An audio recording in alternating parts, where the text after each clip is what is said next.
इचलकरंजी राजकारणात मोठी उलथापालट, अजित पवार गटाला धक्का, परवेज गैबान शिवशाहू विकास आघाडीतून मैदानात.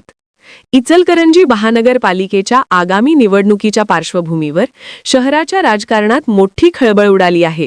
राष्ट्रवादी काँग्रेस अजित पवार गट यांना मोठा धक्का बसणार असल्याचे स्पष्ट संकेत मिळत असून माजी नगरसेवक लतीफ गैबान यांचे पुत्र व राष्ट्रवादी युवक काँग्रेसचे प्रदेश सचिव परवेज गैबान यांनी शिवशाहू विकास आघाडीच्या मार्गावर जाण्याचा निर्णायक निर्णय घेतला आहे.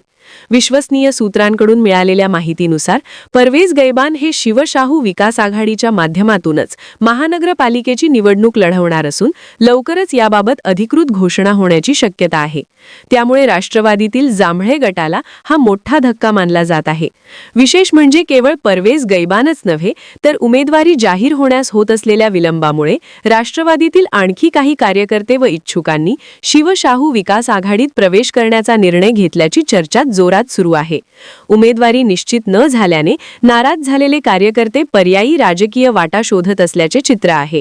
दरम्यान शिवशाहू विकास आघाडीने संघटन मजबूत करत शहरातील विविध प्रभागांमध्ये तयारीला वेग दिला असून आगामी निवडणूक अत्यंत चुरशीची होणार असल्याचे स्पष्ट झाले आहे.